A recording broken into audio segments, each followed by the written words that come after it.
You see, my friends, there is something wonderfully strange about this thing we call love. Everyone speaks of it, writes about it, sings about it, prays for it, and yet so few of us seem to know what it is. It's as if we were all born into a play where everyone is talking about the main character, but no one has actually met him. We're told that love is the answer, the goal, the secret ingredient of life, but what exactly are we chasing when we chase love? Most of us, I think, mistake love for a kind of possession.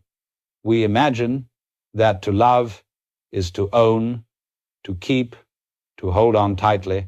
We say things like my beloved, my wife, my husband, my partner, as if another human being were an object we could claim by declaration. But the moment we say mine, love slips away like sand through our fingers. Because love, real love, is not a thing to be held. It's a movement, a current, a rhythm of life itself. And perhaps that's why it frightens us. Because to love in truth is to be open to change. It's to admit that you cannot control the tide, that you cannot demand the ocean stay at your feet. The ego hates this. The ego wants guarantees. It wants a written contract, stamped and notarized by the universe. Promise me you will not change. Promise me you will always feel the same. Promise me you will never die. But the universe makes no such promises. It dances instead. It swirls and flows, endlessly becoming what it already is. And love, you see, is that dance, not the dancer. So when you begin to wake up, when you begin to see through the illusion of separateness, love reveals itself in a completely new way. It ceases to be a bargain between two frightened egos and becomes something much vaster, something that cannot be contained in the language of me and you. It's as though the walls fall away, and suddenly you realize that what you thought was your love for someone else is really the universe loving through you, playing both parts of the drama.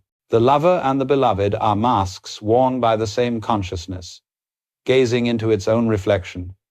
And that is why true love always carries within it a kind of holy foolishness, a divine playfulness. It laughs at itself. It does not demand permanence because it is permanence expressed through impermanence. Yet here lies the great paradox, the one that every awakened soul discovers sooner or later. The more you awaken to this boundless, impersonal love, the harder it becomes to play the old game of personal attachment. The old ways of loving, filled with anxiety, control, and dependency, begin to crumble. You can no longer say, I love you because you make me happy, or I love you because you complete me. Because to see clearly is to realize there is no separate you to complete, no separate me to be made happy. And so awakening, while it deepens love, also makes it infinitely subtler. It turns passion into presence, desire into devotion, and possession into participation. You begin to love the way the sun shines, without reason, without demand, without need for recognition. You love because that is what you are. But of course, this can be terribly inconvenient. For the world we live in is built upon the commerce of conditional affection. Society depends upon the contracts of, I'll love you if, and I'll stay if you keep being what I need. When you stop playing that game, people don't quite know what to do with you. Your love doesn't fit into their categories. It is too free, too spacious, too undemanding. And that makes it, to the ego, rather terrifying. So you find yourself living in two worlds at once. On the one hand, there's the ordinary world of promises, relationships, and social rules. On the other, there's this vast, invisible current of being that loves through you and laughs through you and asks for nothing in return. You are no longer trying to capture love in your hands. You have become the hands through which love flows. And here, perhaps, we touch the true mystery. Because love, the real thing, is not a feeling you have. It is not an emotion or a possession or a story. It is the realization that there is no boundary between the lover and the beloved. that life itself is the act of love. So, when you awaken, you do not stop loving. On the contrary, you begin to love more deeply than you ever thought possible, but it no longer has an address. It is no longer a letter written to one person. It becomes a song sung to the whole cosmos. And that, you see, is the beginning of the strange and beautiful difficulty of awakening. Because while the heart expands to include everything, the world of form, of relationship, of human need, it still goes on. The awakened heart must now learn to dance in both worlds, the infinite and the intimate, the universal and the personal. Love, in this sense, is both the path and the destination.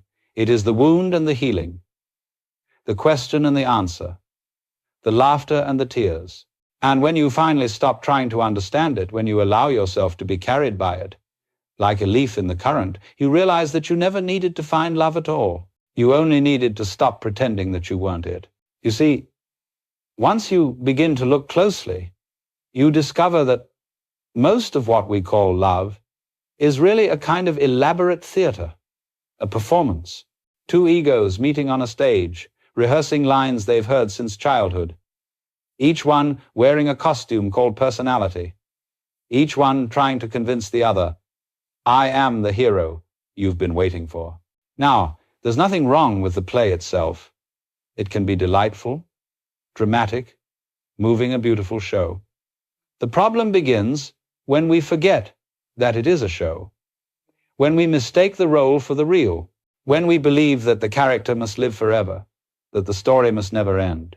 The ego, you see, is a master dramatist. It lives only in comparison, in being seen, in being admired, in being needed. So it turns love into a game of mirrors. You reflect me back to myself, and I reflect you. I love you because you make me feel like somebody. I love you because when I look into your eyes, I see proof that I exist. But this, you see, is not love.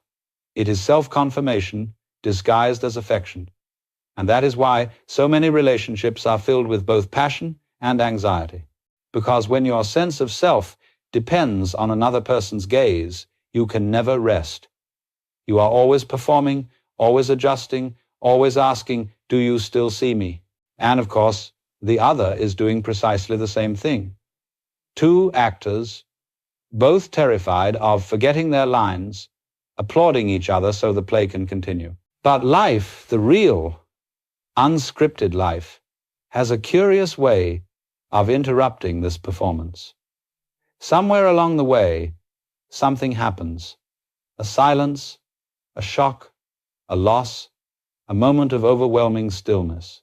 And suddenly, one of the actors wakes up and says, wait a minute, who am I without the role? That moment, my friends, is the beginning of awakening. The curtain flickers, the lights of the theater seem too bright, and for the first time you glimpse the audience empty. You realize that the applause you've been chasing comes from no one. You've been clapping for yourself. Now the ego does not like this discovery. It panics. It rushes back onto the stage and shouts, don't you dare leave the play.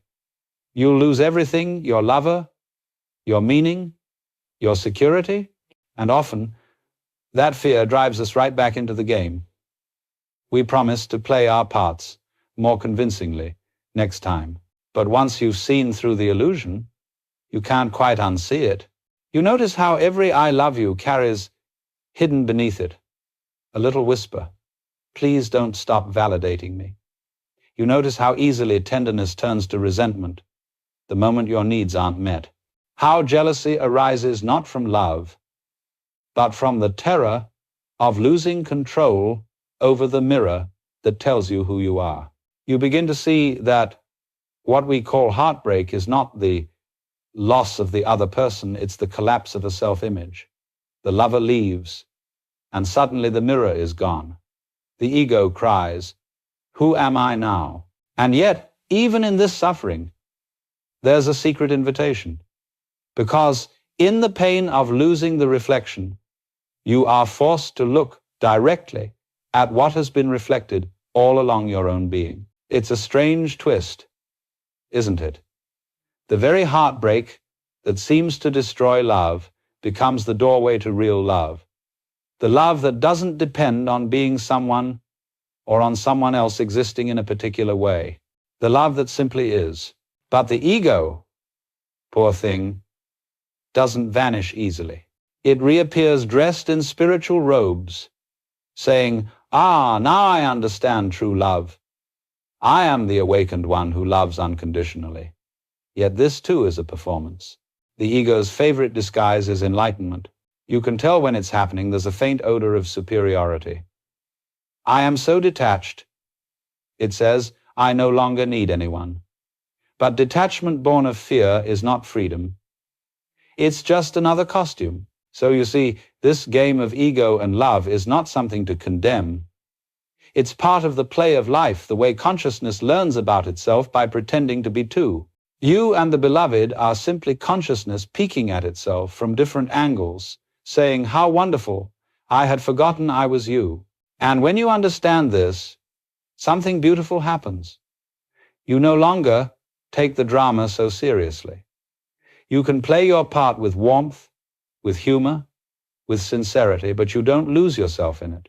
You can say, "I love you," and mean it completely, while knowing that no one is really saying it and no one is really hearing it. It's just the universe humming to itself through two mouths. That, my friends, is the curious, shimmering balance to be fully human, to feel the whole range of love's madness, and yet to see through it at the same time. The awakened heart does not renounce the play, it delights in it. It knows that even heartbreak is part of the music. And when you see that, when you can laugh at the absurdity of wanting to win in love, you are free. Not free from loving, but free in love. Free to dance, free to give, free to lose, free to begin again. You see, my friends, something rather curious happens when awareness slips quietly into a relationship. It is not an explosion at first, not a thunderclap of enlightenment, more like a subtle change in the air, a soft stirring beneath the surface of what was once familiar. Suddenly, the whole structure of you and me begins to tremble ever so slightly. The walls that once seemed solid begin to look transparent, and what you see through them can be both beautiful and terrifying. For what we call love in the ordinary sense depends very much upon not seeing too clearly. We keep a polite fog between us, a haze of imagination through which we project what we wish the other to be. It's comfortable that way. You have your image of them, and they have their image of you. And both are far more agreeable than the unpredictable, ever-changing mystery of the real person. But when awareness enters, when you begin to truly see, the fog lifts. The projections dissolve. You no longer see merely the mask or the reflection. You see the whole being contradictory, shifting, full of shadow and light. And perhaps most unsettling of all, you see that what you took for another is not quite separate from you at all. Now, this realization that the beloved and the lover are two waves on the same ocean sounds beautiful when written in poetry. But in practice, it is quite unnerving, because the ego depends on difference to know who it is. It says, "I am this and you are that." It thrives on the tension between the two. But when that line of division begins to dissolve, when the mirror stops reflecting an image the ego recognizes, there is a kind of inner panic. You may have felt this that moment when you look into someone's eyes and there's no longer the comfort of a fixed identity there. You see through them, and they see through you, and suddenly neither of you knows quite who you are anymore. The play has stopped. The roles have fallen away. And for a brief, dazzling instant, there is only awareness meeting awareness, vast, still, without story. And yet, for many, that glimpse is too much. The mind rushes to patch the illusion back together. The old identities return with a vengeance. We must define this relationship. We must put a label on it. We must rebuild the walls, because freedom, while exhilarating, can feel like death to the ego. Indeed, in a way, it is death. The death of control, the death of certainty, the death of the story called us. But this death is not an ending. It is a birth. It is love rediscovering itself beyond the form of the lovers. Still, the experience can be deeply disorienting. You may find yourself feeling both more intimate and more distant than ever before. The ordinary rhythm of possession and reassurance no longer works. One partner may say, "You've changed. You're cold now. You don't care." But what has changed is not the love. It's the attachment to the illusion of control. You see, when awareness enters, you no longer cling to love like a drowning man clutching at a branch. You float. You allow. And to the ego, that looks like indifference, but it isn't. It's the trust that love, being the nature of life itself, does not need your supervision to continue. This is the shattering. The moment when love ceases to be a personal possession and becomes a universal presence. When my love for you becomes simply love, and this is both the blessing and the challenge of awakening, for it dismantles every comfort built upon illusion. Many people imagine that spiritual awakening makes relationships easier. Oh no. In truth, it often makes them impossibly delicate, because the false structures, the contracts of dependency, the egoic bargains, can no longer stand. You find that you cannot lie anymore, not even politely. You cannot pretend to need reassurance you don't need, or promise permanence you cannot give. This honesty, this nakedness, can frighten those who are still asleep in the dream of separation. They may call you detached, unromantic, heartless, but you know that it's quite the opposite. You have simply stopped confusing attachment with affection.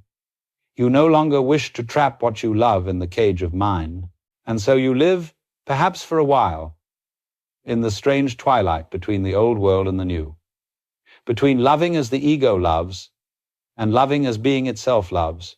You still care, you still feel, but you no longer grasp. The heart remains open, even when others close theirs. This is what awareness does. It turns the tight fist of possessive love into an open palm. And when the hand opens, some things will fly away, illusions, roles, assurances, but what remains is real, alive, unnameable. It is this transformation, this shattering of the old forms, that prepares the way for true freedom in relationship. But to walk that path, one must face the deepest fear of all, the fear of losing the self who loves. And that, dear friends, leads us naturally into the next question: why we cling so desperately, why we fear to let go, why attachment feels safer than freedom. You see, one of the strangest discoveries we make upon awakening is just how terrified we are of freedom. We speak of it, of course, sing songs about it, fight wars for it, but when freedom appears at our doorstep, naked and radiant, we hesitate. We close the curtains. Because freedom means uncertainty, and uncertainty means there's no one left to blame, no structure left to lean on, no one to tell us who we are. Attachment, on the other hand, feels safe. It gives us a story. And human beings love stories more than truth. Attachment says, I am this person, you are that person. We belong together. We have promises, labels, expectations.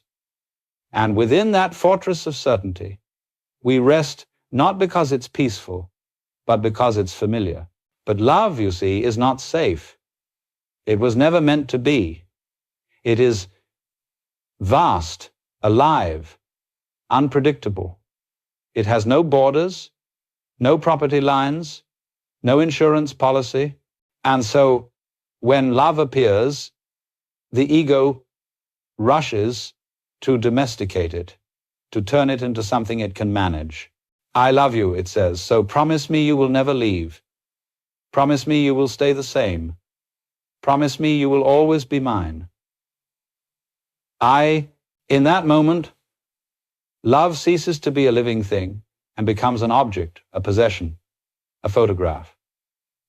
We put it in a frame and then wonder why it stops breathing. Now, the awakened heart sees this not as something to condemn, but as something to understand. Attachment is the ego's way of trying to control impermanence. The ego cannot bear the fact that everything, even love, changes. So it builds elaborate architecture around it, like scaffolding around a cloud, trying to make it stay still. But the moment you do that, you lose the very beauty you were trying to preserve. Imagine, if you will, holding a handful of water. If you clutch it, it slips through your fingers. But if you cup your hands gently, the water rests there for a while, shimmering, reflecting the light, not because you own it, but because you've stopped trying to possess it. That, you see, is what awakening does to love. It teaches the hand to relax. But this relaxation feels like death to the ego, because the ego's whole existence depends upon tension, the constant holding on, the constant defining and defending. Without something to grasp, it does not know what it is. So when you start to let go, the ego screams. It says, if you stop holding on, you'll lose everything. You'll be alone forever. And this is why so many people fear awakening in the midst of relationship, because deep down, they know that awakening will strip away every false comfort, including the idea that another person can guarantee our happiness. The truth, my friends, is that no one can complete you. No one can make you whole, because you were never broken to begin with. But as long as the ego believes it is incomplete, it will cling to anyone who seems to fill the gap and call that clinging love. When awareness enters, you begin to see the pattern. You see how much of your affection was really bargaining, how much of your tenderness was rooted in fear. You begin to notice that what you call devotion was often dependency, and that this dependency was simply another way of trying not to face the vastness of your own being. But here's the paradox. When you stop clinging, when you stop demanding that love should protect you from impermanence, something marvelous happens. Love deepens. It breathes again. It becomes spacious, fearless, joyful. It no longer asks, will you stay? It says, while you are here, let us dance. This is the architecture of freedom, which is the opposite of the architecture of fear. One is built of walls, the other of air. And though the mind insists that walls are safer, it is the open air that allows life to flow. When you awaken, you discover that you no longer want to hold people captive, not even in the name of affection. You want to let them be.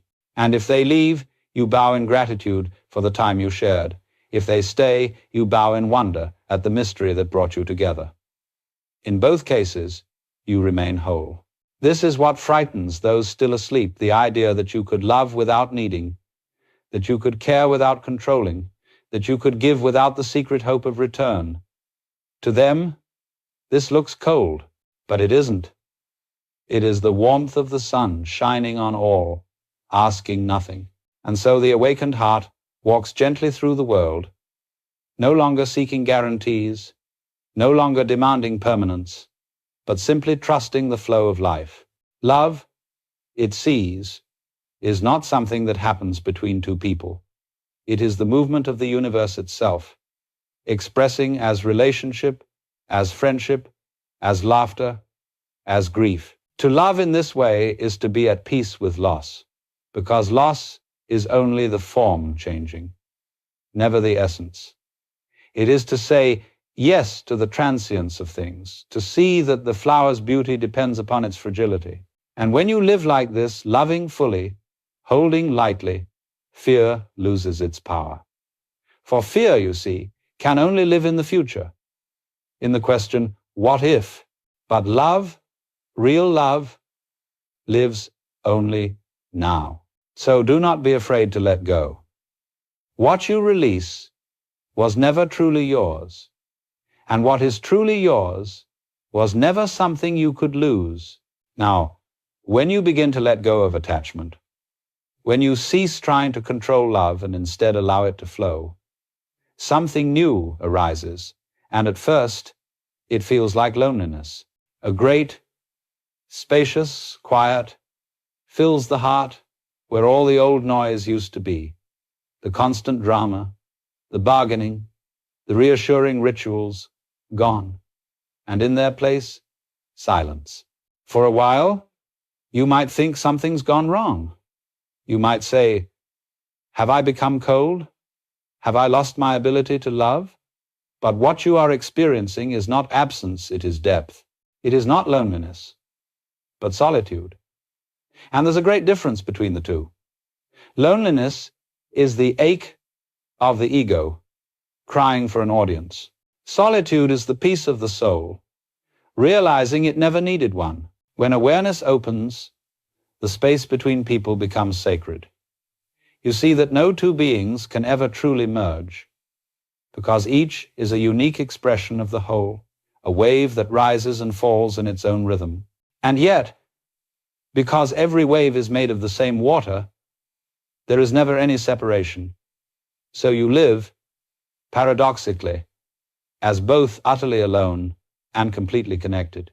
This solitude is not something to escape. It is something to embrace. It is in that stillness that love matures.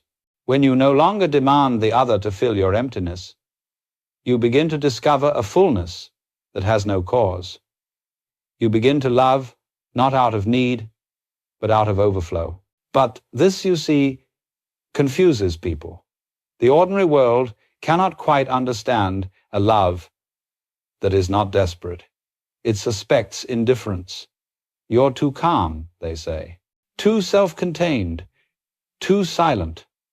They do not realize that your calm is not withdrawal, it is presence. It is not that you have fewer feelings. It's that you have stopped mistaking every feeling for a crisis. In this solitude, the heart becomes a mirror. You see others not as extensions of your story, but as reflections of the same mystery, living through countless forms.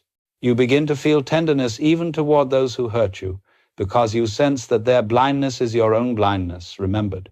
You no longer need to win. You no longer need to be right. You simply are. And this solitude is where compassion is born.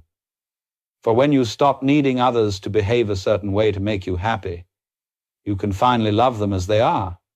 You can stand beside them without leaning on them. You can listen without waiting for your turn to speak.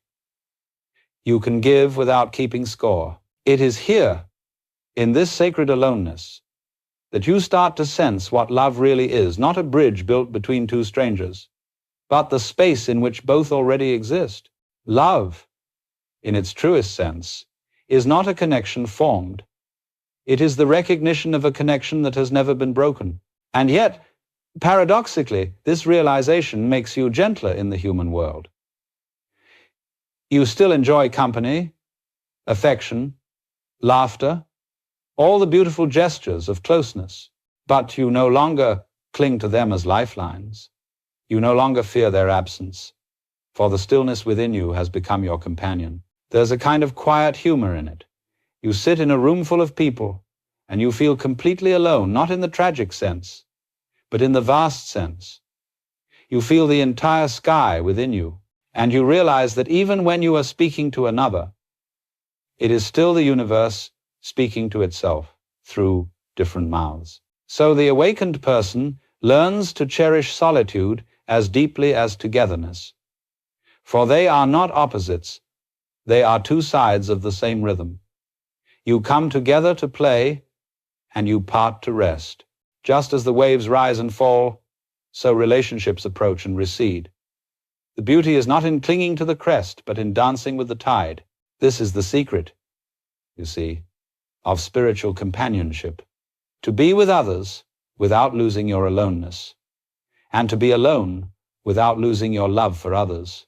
To understand that solitude is not the rejection of humanity, but the realization of its unity. And once this becomes clear, once you see that your inner quiet is not a prison but a cathedral, love ceases to be a search and becomes a state of being. You love not because you found the right person, but because you have finally found yourself. And that self is not separate from anyone. In this way, solitude becomes the seed of real relationship, not dependency, not fusion, but communion. Two beings meeting in awareness, like stars shining in the same night sky, each illuminating the other without losing their light. And from this silence, from this wholeness, a new kind of love begins to emerge, one that is not born of fear, nor maintained by promises, but simply is. That, my friends, is the solitude between souls, the space where love ceases to be a transaction and becomes a revelation. You see, when love has passed through the fire of solitude, something astonishing happens. It sheds its costumes. It no longer wears the clothes of possession, of mine and yours, of always and never. It becomes simple again, like breathing. In ordinary love, we reach out and grasp. We say, I love you, and the words secretly mean don't go. But when awareness ripens, when you have lived long enough inside the silence of your own heart, you discover that grasping ruins the very thing you wish to keep. You discover that the beauty of love lies in its movement, not its captivity. Presence, you see, is love without the handcuffs. It is love that does not need an object to justify itself. It is love that does not begin when you meet someone and does not end when they leave. It simply flows, sometimes through laughter, sometimes through loss, sometimes through an afternoon of washing dishes in sunlight. Now, to the ego, this sounds terribly impractical. It says, surely you can't build a life on such vaporous nonsense. You need to hold on to people, define them, anchor them. But what the ego calls security, the heart calls suffocation. For life itself is insecure, gloriously, magnificently insecure. And it is within that very impermanence that love thrives. Think of music. Each note exists only because the previous one dies away. If you tried to hold on to a single sound, you would destroy the song. In just the same way, love is the melody of presence. It needs silence, space, and change to breathe. When you stop trying to possess, you begin to participate. The other is no longer an object in your story, but a moment in your unfolding. You do not love to complete yourself. You love because you are complete already. And from that completeness, affection pours naturally as fragrance from a flower. Presence is not cold detachment. It is the most intimate warmth there is because it asks nothing. To sit beside someone and not wish to change them, to feel joy in their freedom, even when that freedom carries them away from you, this is the heart's maturity. It is not resignation, it is reverence. And as you live in this way, you begin to notice small miracles. The ordinary world becomes tender again. The smile of a stranger, the play of light on a wall, the quiet pulse of breath, all begin to glow with a subtle affection. For presence reveals that love was never confined to human romance. It is the very texture of existence itself. To love from presence is to discover that every being, every moment, is your beloved. The sparrow on the windowsill, the sound of rain, the laughter of a child, even the silence between words, all of it is love, recognizing itself. Now, people sometimes ask, but doesn't this make you indifferent to personal love? Not at all. It makes it sacred. For when you are no longer trying to own the moment, you can finally experience it. When you stop demanding that love should last forever, you begin to feel the eternity within each instant. Presence transforms relationships into art, a dance, not a contract. Two free beings meeting, creating a pattern as fluid as water, as bright as flame. There is commitment, yes, but it arises from choice in every moment, not from fear of loss. You remain because you wish to, not because you must. And that, you see, is true faithfulness, not to a form, but to the living truth of love itself. Presence also brings humor. You laugh more easily, because you no longer carry the burden of pretending to control what cannot be controlled. You no longer measure your worth by how tightly you can hold on. You begin to see love as a kind of cosmic laughter, the universe playing hide and seek with itself through every pair of eyes that have ever looked upon one another. And in that laughter, possession dissolves. The heart becomes light. You no longer fall in love as if tripping into a trap. You rise in love effortlessly, joyfully, without agenda. To love from presence is to live without fences, to bless every encounter, to allow every ending, to see that nothing is truly gained or lost, only transformed. And once you taste this freedom, you cannot go back. You can play the old games if you wish, but you know they are only games.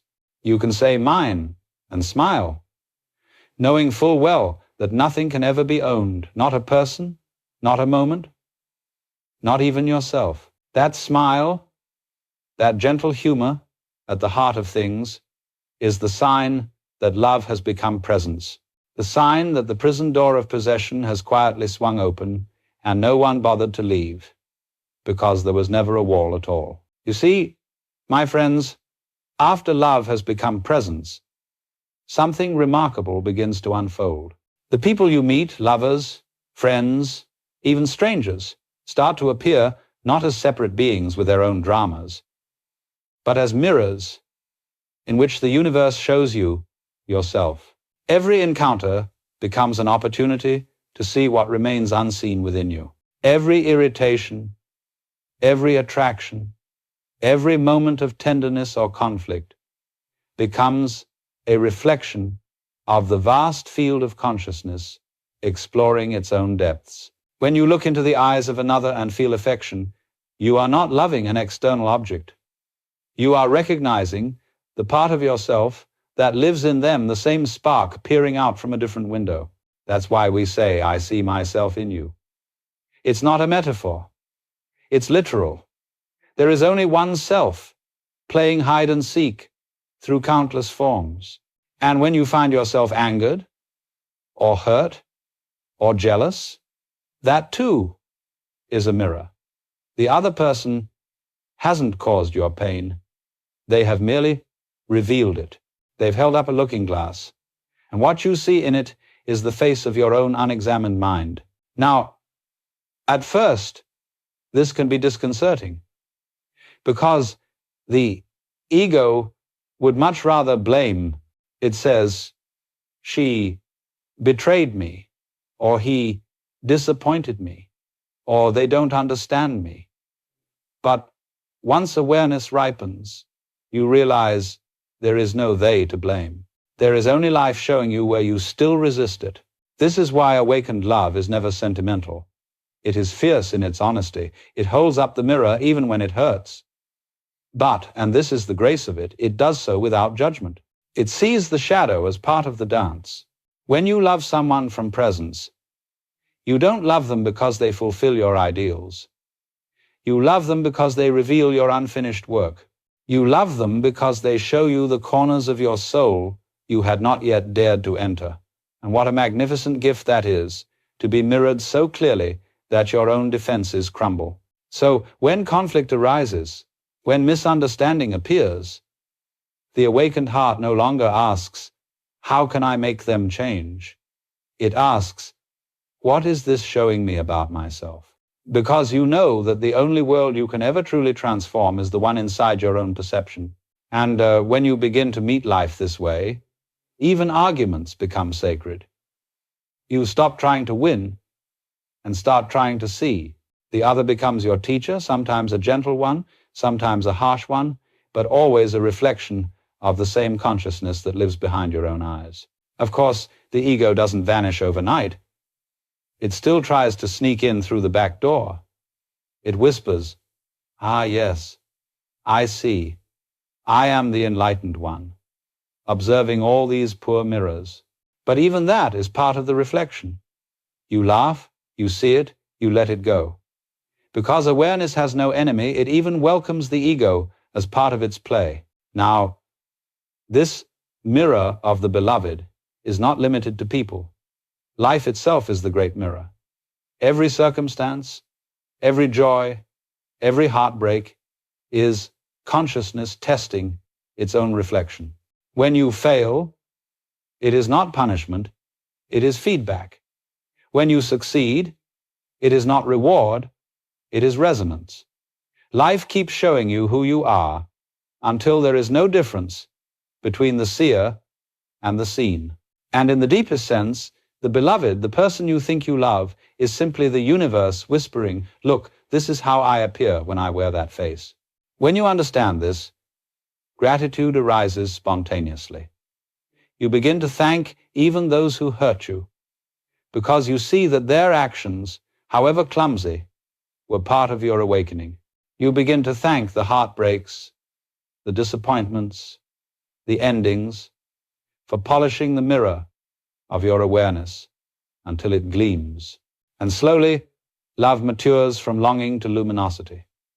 You no longer seek completion in another because you have seen that the other is you.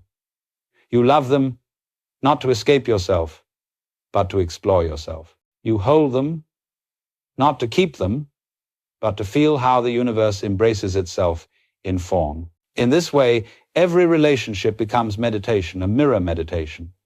You no longer divide the world into those who help you and those who hinder you, those who stay and those who leave. You see that everyone plays a role in showing you what remains to be understood.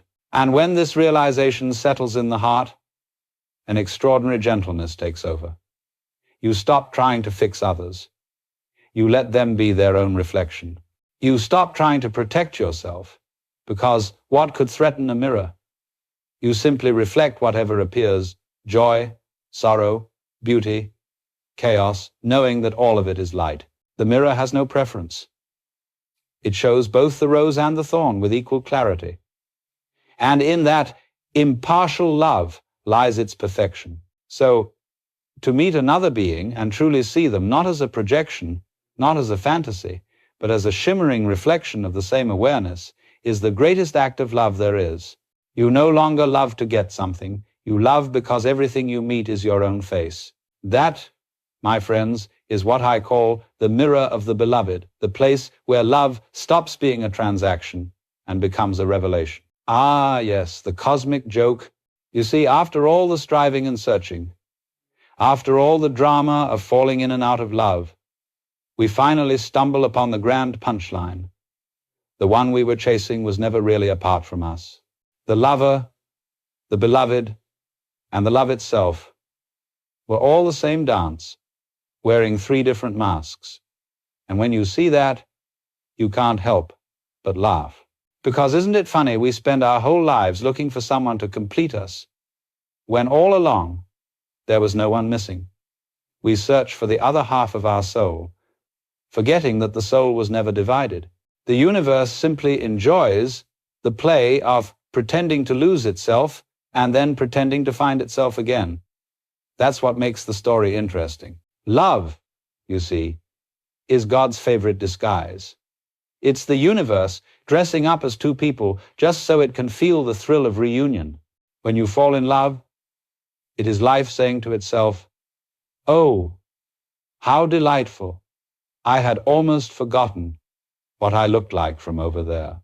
And that, my friends, is the cosmic humor behind all of our seriousness about love. The poetry, the heartbreak, the vows, the jealousy, it's all part of the great masquerade. None of it wrong, none of it right. Just the eternal play of consciousness pretending to be separate so it can rediscover unity in the most dramatic way possible. You see, the divine loves to hide. It hides in your lover's eyes, in your own heartbeat, in the chaos of your misunderstandings.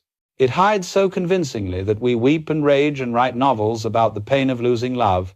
All the while, love itself is quietly laughing. Because it was never lost. It was simply trying on another mask. And the beautiful paradox is this. When you see through the game, when you realize that all this searching and suffering was part of the joke, you don't become cynical, you become compassionate. You laugh, yes, but it's the laughter of kindness, of relief. You see that everyone is doing their best to play their part in the drama, even when they don't know they're acting. The awakened heart doesn't mock the game, it marvels at it. It sees the perfection in the imperfection, the divine comedy in every tragedy. It can cry and laugh in the same breath, because it knows that the tears and the laughter are made of the same water. And so, love becomes lighter. You don't take it personally anymore. You can love deeply without being devoured by the seriousness of it all. You can say, I love you, and in the same moment, smile at the cosmic absurdity of trying to put infinity into 3 little words. Even heartbreak, when it comes, carries its own gentle humor. You look back and think, yes, how passionately I believed that story. How marvelous that I could be so thoroughly fooled. And that laughter is not bitterness, it's freedom. For in that moment, you realize that love was never meant to be possessed. It was meant to be played. You see, the universe is not a problem to be solved, but a riddle to be enjoyed. And love is its favorite riddle. The joke of all jokes is that we were never two trying to become one. We were one pretending to be two, just for the fun of coming back together again. Now, of course, the ego finds this terrifying. It says, surely love must mean something serious.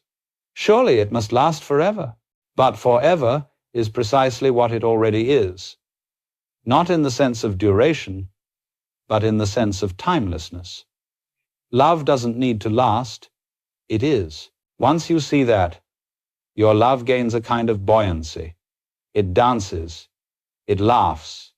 It forgives easily, because it no longer takes offense. How could it? The one being offended and the one giving offense were the same actor, switching masks between scenes. So, you see, the cosmic joke isn't cruel, it's liberating. It invites you to stop clinging and start playing, to see that seriousness is the heaviest disguise of all, and that laughter, true, spontaneous laughter, is a form of enlightenment. And when 2 awakened beings meet in love, it's not a solemn ceremony, but a delightful farce. They look into each other's eyes and silently say, there you are again. How beautifully you've disguised yourself this time.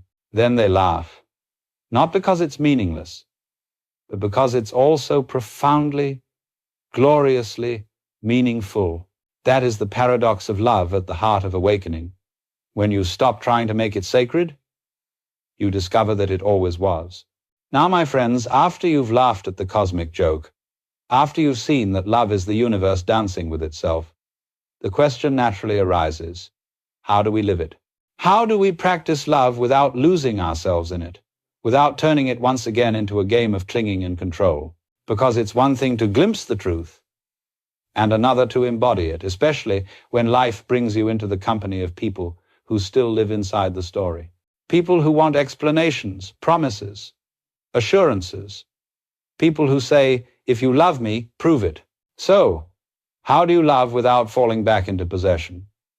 The answer, oddly enough, is not to try to love better, but to be more present. Presence is the purest form of affection. When you are truly here, not in the past or the future, not rehearsing or regretting, love flows naturally. You don't have to manufacture it. You don't have to force kindness or tenderness. They arise by themselves, because the heart, when undistracted, is generous by nature. And so the first practice of awakened love is simple awareness. To really see the person before you, not your memory of them, not your expectations of who they should be, but who they are now, in this moment. For every person you meet is new, every breath a rebirth. The one you love today is not the same one you loved yesterday. The second practice is to listen without rehearsing. Most of us don't listen. We wait to reply. We edit. We judge. We prepare our defense. But when you listen with your whole being, not to the words, but to the silence between them, you hear something deeper than the conversation. You hear the pulse of life itself expressing through another form. And then, my friends, there is the practice of giving without expectation. The ego always gives as an investment. It says, I'll offer you this affection, but I expect something in return. Gratitude, attention, validation. True giving has no ledger. It is not an exchange. It is participation. You give because giving is how love breathes. The fourth practice, let there be silence between you. We are so accustomed to filling every gap with chatter, reassurance, noise. But love grows in silence. It needs stillness as much as it needs words. Sit with those you love in quietness and notice the subtle energy that connects you without needing sound. That is presence in its purest form. The fifth, allow space. Real love does not suffocate. It does not demand constant attention or affirmation. It trusts the rhythm of closeness and distance. Just as the tide moves in and out, love deepens through ebb and flow. Allow your beloved to be themselves, to change, to drift when they need to drift. Trust that what is real does not vanish. It transforms. The sixth, don't confuse honesty with cruelty. Some people believe that to be spiritually awake is to be brutally direct. But awareness without kindness is just ego wearing a clever mask. Speak truth, yes, but let it be wrapped in gentleness. Remember that even the sharpest insight can be softened by compassion. And finally, the seventh practice, laugh together. If your love cannot laugh, it will grow stiff and fragile. Laughter is the sound of freedom. It keeps the heart supple. When you can look at one another and laugh at your shared foolishness, at your fears, your pretensions, your beautiful absurdity, you have stepped beyond the drama into the dance. Now, these are not commandments, you see. There are no shoulds in real love. These are invitations, invitations to return again and again to awareness. Because the truth is that you will forget. You will fall into old patterns, you will cling, you will fear, and then you will remember and laugh and begin again. That is the rhythm of awakened love, not perfection, but practice. Each moment, an opportunity to return to the simple question, am I being present or am I performing? If you find yourself performing, forgive yourself. Awareness doesn't scold. It simply sees. It smiles and says, ah, there I go again, pretending to be someone. And the very act of seeing ends the pretense. And slowly, life becomes a meditation not in a temple, but in the marketplace, the kitchen, the argument, the silence after tears. Everywhere, love calls you back to presence. To love without losing yourself is to discover that there is no separate self, to lose only love itself, flowing endlessly through form and change. And once you realize this, every encounter becomes holy. Every gesture, a sacrament. Every goodbye, a new beginning. You see, when presence deepens and the heart no longer clings, a marvelous thing begins to happen. Love spills over its old boundaries. It no longer limits itself to the faces and forms you once thought worthy of affection. It begins to shine everywhere, through everything, like the dawn that cannot help but touch each leaf with gold. This is what I call the sacred ordinary, when every moment, however small, begins to reveal its holiness. It's a shift so simple that the mind overlooks it entirely. Nothing special has occurred, yet everything glows. The sound of the kettle boiling, the feel of rain on your hands, the sight of a stranger crossing the street, all become portals into that same vast tenderness you once reserved for the beloved. The great secret is that the beloved never left. The world itself is the beloved, forever whispering, "I am here, if only you would look." When the ego ruled, love felt like a treasure hidden in rare places, something you had to earn or search for. But in awareness, love is seen as the background of existence. It is what allows the whole show to appear at all. The sunlight does not choose where to fall. It simply shines. And in just the same way, when you are awake, you find that your heart cannot help but love. You walk down the street and feel a quiet joy for no reason. You hear a child laugh, and tears come to your eyes. You watch a bird rise into the sky, and it's as though the whole universe lifts with it. This is not sentimentality, it is clarity. You're seeing things as they truly are, expressions of one living reality, meeting itself in infinite forms. Now, this kind of love is not dramatic. It doesn't shout or declare itself. It is content to remain unnoticed. It hides in the simplest gestures, the way a friend listens, the warmth of a cup in your hands, the silence between breaths. To the restless mind, it may even seem dull, but to the awakened heart, it is ecstasy. Because ecstasy, you see, is not the opposite of ordinariness. It is its full realization. The divine was never elsewhere, not in the mountains, not in the temples, not in the stars, but right here, in the laundry and the laughter, in the fatigue and the fragrance of the world. And when you begin to live like this, your idea of love changes completely. You no longer seek it, you see it. You no longer chase moments of passion, you recognize the passion burning quietly beneath all moments. The universe, it turns out, is one great act of love, a dance of light and form, constantly creating and dissolving itself just to feel its own beauty. So you start to treat the ordinary with reverence. You stir your tea as though it were a meditation. You speak softly, not out of effort, but because you feel the weight of words. You meet people's eyes, not to analyze or compare, but to share in the silent recognition that you are the same awareness, looking out from two windows. And you discover, to your surprise, that even suffering shines when seen clearly. Pain loses its hostility and becomes a teacher. Loss becomes a form of giving. Death itself becomes the closing of one eye and the opening of another. That is why the mystics laugh when you ask them where to find God. They laugh because there is nowhere God is not. You have never been outside the divine for even a single breath. Every step you've taken, every tear you've cried, every hand you've held, all of it has been the movement of the one love that cannot leave itself. When you see this, gratitude blossoms naturally. You find yourself thanking the most ordinary things, a chair, a breeze, the way the light bends through a window pane. You thank life not because it is always easy, but because it is alive.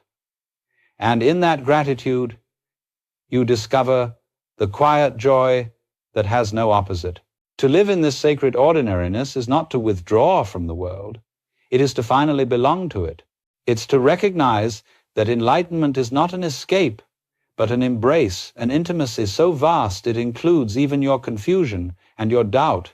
You begin to understand that there are no small moments. Every instant is eternity in miniature. Every breath a love letter from the infinite to itself. And all that's required of you is to notice. To notice, that's all. To see the miracle that has been unfolding unnoticed while you were too busy searching for it. And in that noticing, the distinction between prayer and daily life disappears. Washing the dishes becomes worship. Listening becomes communion. Being becomes enough. This is love's final revelation, that what you were seeking was never beyond reach. It was pouring through your hands, shimmering in your breath, pulsing in your own heart, all along. You see, my friends, when love ceases to be a search and becomes your way of seeing, the whole problem of how to be spiritual or how to live rightly, quietly, evaporates. For then you are no longer doing love, you are being it. And to live as love is not a grand project. It is the simplest thing in the world. It means you meet each moment without resistance, without pretense, without the need to manipulate the script. You see, the awakened heart does not retire to a mountain to be pure. It walks through the marketplace, buys groceries, pays taxes, stumbles over its own shoes, but does all of this with a peculiar lightness, because it no longer divides the world into sacred and profane, success and failure, spiritual and mundane. It sees only the one dance, and it delights in every step. To live as love is to become available to life. You no longer insist that it should be different, that people should behave, that the universe should adjust itself to your taste. You begin to trust that everything, even confusion and delay, has its place in the music. So you move with it instead of against it, not as a technique, but as a natural consequence of understanding. This is what I mean by integration. It's not about adopting saintly manners or rehearsing compassion like a virtue. It's about dissolving the imaginary wall between the inner and the outer. When that wall goes, there's nothing left but love, expressing as whatever happens, joy or sorrow, laughter or silence, success or failure. You realize you've never actually been separate from the flow. You were just pretending to paddle upstream. Now, that doesn't mean life suddenly becomes easy. You'll still get angry. You'll still grieve. You'll still get lost in the game sometimes. But the difference is that now you know it's a game. You see anger as weather passing through the sky of awareness. You see sadness as the ocean tasting its own salt. And because you no longer resist it, it moves through you more freely. You also begin to sense that everyone around you is part of your own awakening. The friend who listens kindly, the stranger who irritates you, the person who loves you, the one who betrays you, all are teachers. They mirror different aspects of your own mind, helping you see where love is still learning to recognize itself. And gradually, you start to trust the unfolding. You no longer rush to fix everything. You realize that love doesn't need to win. It doesn't even need to be understood. Its power lies in its patience, in its willingness to keep shining even when no one notices. Living as love is less about doing good than about seeing truly. When you see truly, goodness happens of its own accord. You help not because you think you should, but because you can't help it. You forgive not because it's noble, but because resentment no longer makes sense. You speak kindly because unkindness now feels like a discordant note in your own song. And so your life becomes very simple. You wake up, you breathe, you meet what comes, you laugh often, cry when you must, and rest when you're tired. You stop demanding meaning from life, and in that very surrender, meaning overflows. People sometimes ask, but how do I know if I'm really living as love? And the answer, of course, is that the one who needs to know has already dissolved. Love doesn't check its own pulse. When you're lost in the dance, you are not thinking, am I dancing properly? You're just moving effortlessly in rhythm with the music. Living as love means that the boundaries between self and world grow thin. You find yourself caring for things that used to seem irrelevant. A bird tangled in a net, a weary shopkeeper, the soft fatigue in your own bones, all are treated with the same tenderness. You realize that compassion is not something you practice. It's what happens when you stop imagining that anyone or anything is outside of you.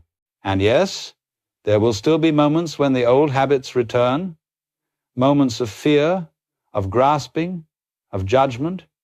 But even these, you see, are also love playing dress-up. You no longer exile them, you invite them in for tea. You say, "Ah, there you are, my old friend. Fear, sit down. Tell me what you've learned." And by welcoming it, you transform it. This is integration, when even the unloving parts of you are embraced by love. And in this wholeness, you finally understand what freedom really means. It is not the freedom from life's conditions, but the freedom in them. Freedom to feel deeply, to participate fully, to laugh at the cosmic absurdity of trying to control the uncontrollable. When you live as love, you stop seeking enlightenment as a future event. You realize that the light was never absent. It shines through every mistake, every moment, every breath. You realize that being human, messy, contradictory, tender, fierce, is not a failure of the divine, but its masterpiece. And when that understanding takes root, your whole being relaxes. The searching ends, but the dance continues. You walk, you breathe, you smile, not because you've solved life, but because you've stopped trying to solve it. You're finally home, even as you wander. To live as love is to say yes to the whole thing, the laughter, the heartbreak, the mystery, the silence. To look at it all and whisper, "Ah, yes, of course." And now, my friends, when all of this has ripened, when the grasping ends, when love is no longer a possession but the pulse of your being, there comes a sound softer than a sigh, lighter than a bird's wing. It is laughter, the laughter of freedom. You see, enlightenment is not a thunderclap. It is not a great cosmic achievement with trumpets and choirs. It is a giggle, the quiet chuckle of someone who finally gets the joke, the cosmic joke that you were never lost, that there was never anything to become, that the seeker was the sought all along. When this dawns on you, what can you do but laugh? You laugh at the seriousness with which you took yourself. You laugh at your lifelong attempt to straighten out the crooked shadows of the world. You laugh at the sheer magnificence of the divine play, this impossible, glorious, heartbreaking, hilarious game of pretending to be human. And it is not a cruel laughter. It is warm, compassionate, full of tears. It is the laughter of understanding, of forgiveness. You see how you scolded yourself for being imperfect, how you scolded others for not understanding you, and suddenly it all seems beautifully absurd. The perfection was always there, wearing the mask of imperfection just for fun. This laughter doesn't erase sorrow. It includes it. It doesn't deny pain. It redeems it, because now you see that every tear, every wound, every loss was the universe's way of tickling you awake. When you finally see through the play, you realize that nothing needs fixing. The characters may fight and cry and break each other's hearts, but beneath it all is the same awareness, undisturbed, shining through every costume. And this realization makes everything lighter. Even tragedy glows with quiet humor. You start to see that the divine is a comedian performing before an audience too afraid to laugh until it remembers that it is the comedian. You see, the universe hides from itself in you and then finds itself again. And the moment of recognition is what we call love. That flash of, ah, when you look into someone's eyes, or into the sunset, or into your own reflection. And you remember that there is no boundary at all. The lover and the beloved were never two. They were the same consciousness meeting itself across an imaginary line. So when you laugh, truly laugh, it isn't you who laughs. It is the cosmos exhaling through you, delighted that the game worked so well. And then you live simply, naturally, not trying to wake anyone up, not trying to prove a point, not trying to be spiritual. You chop wood, you carry water, you kiss your lover, you feed the cat. You walk through the world like water flowing through rocks, like wind moving through trees, like light streaming through open windows. You're not forcing anything anymore. You're not resisting anything either. You've given up on the idea that you must become something other than what you already are. And that, you see, is the final freedom. The freedom to just be. Being is the punchline to the whole cosmic comedy. Being is the smile beneath the mask, the silence behind the laughter. It is what you have always been and can never stop being. So let the world do what it will. Let people love you or misunderstand you, come close or drift away. Let the stories rise and fall like waves. You, the awareness behind it all, remain untouched, luminous, quietly laughing. That is the laughter of awakening. The laughter that says, oh, how seriously I took the play. How hard I tried to win the game that was never meant to be won. And then, as the laughter fades into stillness, you bow to life itself, not out of duty, but out of awe. You bow to the mystery that dreamed itself into form, only to wake up and realize it was dreaming. In that bow, there is no worshipper, and no worshipped, only reverence, pure and simple. The universe saluting itself. And the curtain falls, not with applause, but with silence. A silence so vast, so kind, that it contains everything, every heartbeat, every tear, every laugh that ever was. That silence is love. That silence is what you are. And if, as you sit in that stillness, a small smile rises on your lips, know that this is the universe remembering that it was never broken, never separate, never incomplete. It was all one grand, beautiful joke. And the only appropriate response is laughter.